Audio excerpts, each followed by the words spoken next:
वस्तु पर विक्रय मूल्य 3 गुना हो जाए और लागत मूल्य कितना गुना हो जाए? 2 गुना, तो लाभ कितना हो जाता है? 65%। तो वर्तमान लाभ प्रतिशत क्या है?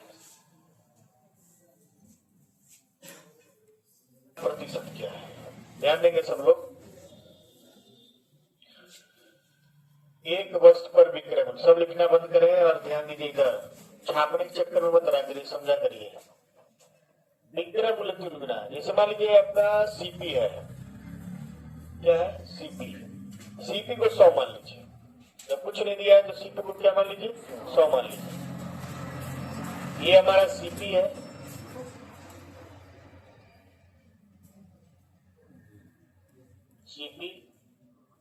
सीपी हमारा 100 है, लेकिन हमको एसपी मालूम नहीं है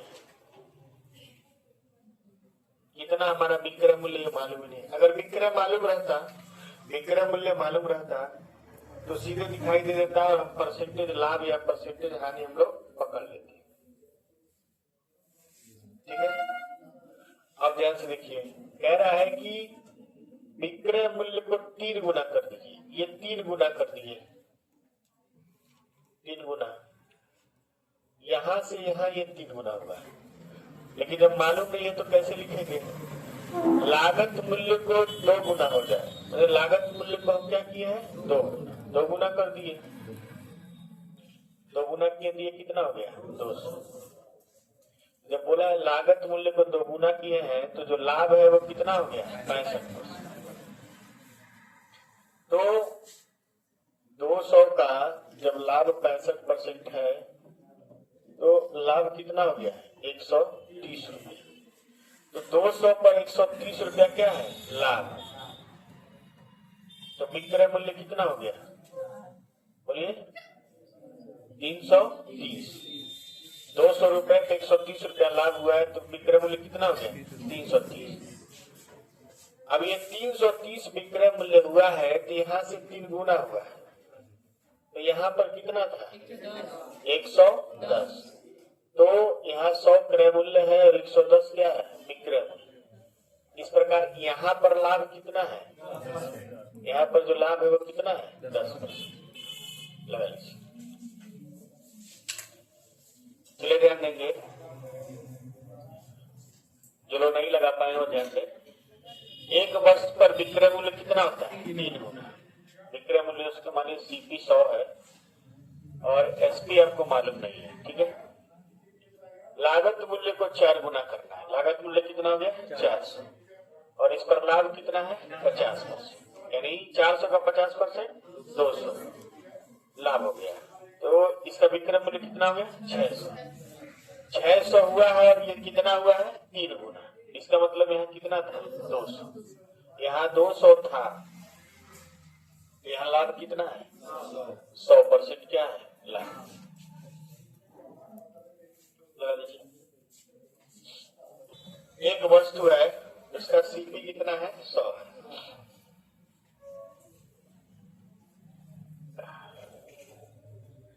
सीपी कितना है? 100 है, और वस्तु पर 120% का क्या है? लाभ।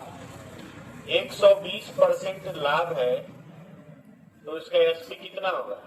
220 हो जाएगा कि नहीं हो जाएगा? क्रय मूल्य 10% बढ़ाया गया, क्रय मूल्य को 10% बढ़ा देते हैं, 110 हो गया। विक्रय मूल्य वही रहता है, विक्रय मूल्य कितना है? 220 वही है। तो अब बताइए कितने का लाभ हुआ है?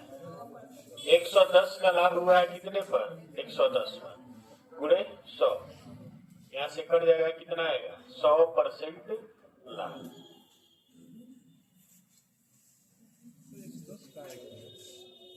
अरे भाई 110 यहाँ क्रय मूल्य है ना, और 220 रुपए बेच रहे हैं। एक वस्तु का क्रय मूल्य कितना है? 100 मान लीजिए, कितना मान लेते हैं? 100। सीपी मान लेते हैं कितना है? 100, और लाभ कितना है? 220। 220% क्या है? लाभ। तो एसपी कितना हो गया? 320। ठीक। अब कह रहा है कि क्रय मूल्य में 25% की वृद्धि होती है। क्रय मूल्य में कितनी वृद्धि? 25%। ये हो गया 125 और विक्रय मूल्य कितना है? 320। तो कह रहा है नया लाभ मूल लाभ से कितना परसेंट कम है। देखिए मूल मतलब पुराना, पहला मूल लाभ हमारा कितना हो रहा था? 220%। मूल लाभ कितना है? 220%। और नया वाला लाभ हम निकालना है। तो बताइए 320 में से 125 घटाएंगे तो कितना आएगा? 195 बटा 125 गुणे 100। 25 चौको 100, 25 बचे 125, 5 तिहाई 15, 5 नवा 45, यानी 4 नवा 36, 4 3 12 3 15। 156% क्या है? नया लाभ। और पुराना लाभ कितना है? 230। देखिए कह रहा है मूल लाभ कितना है?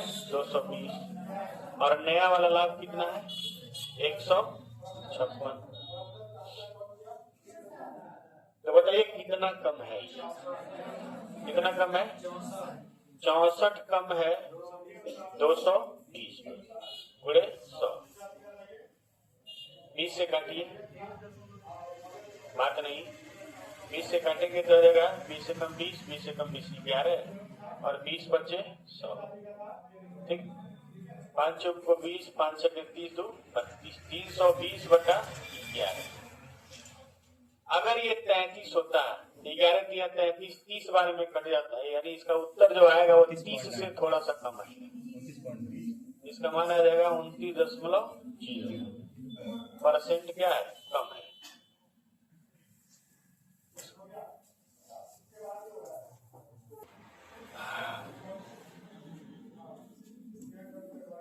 एक वस्तु देखिए 16 सही 2/3% को हम लोग बोलते हैं कितना? 50/3। ठीक,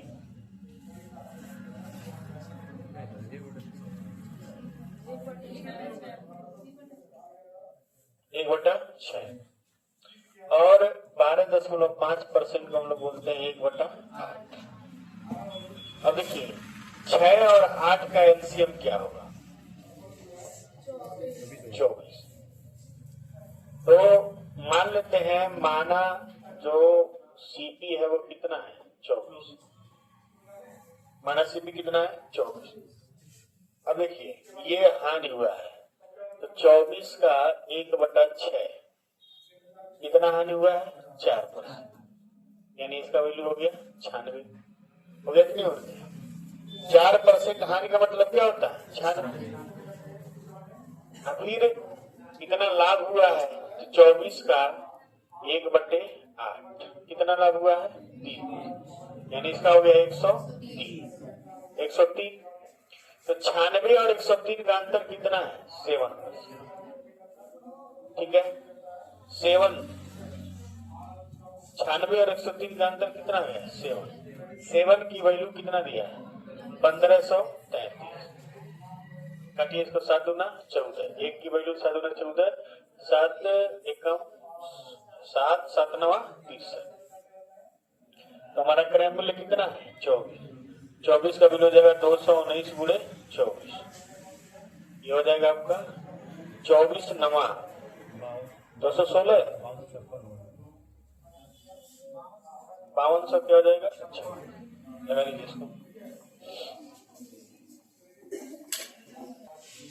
66 से 2/3% लाभ।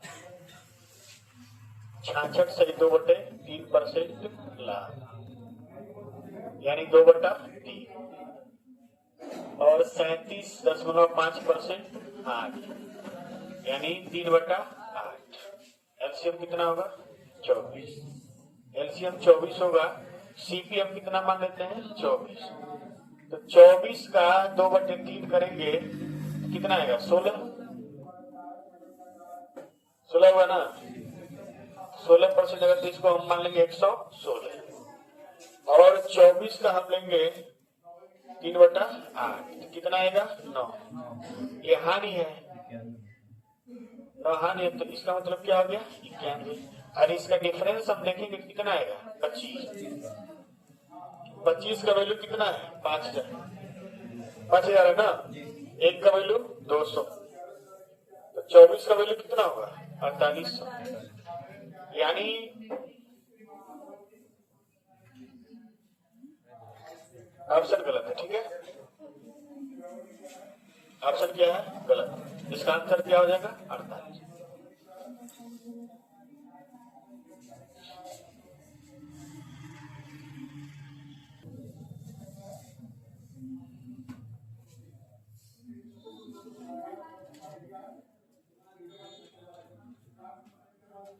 ये बताइए, रुपया दिया हुआ है, परसेंटेज पूछ रहा है।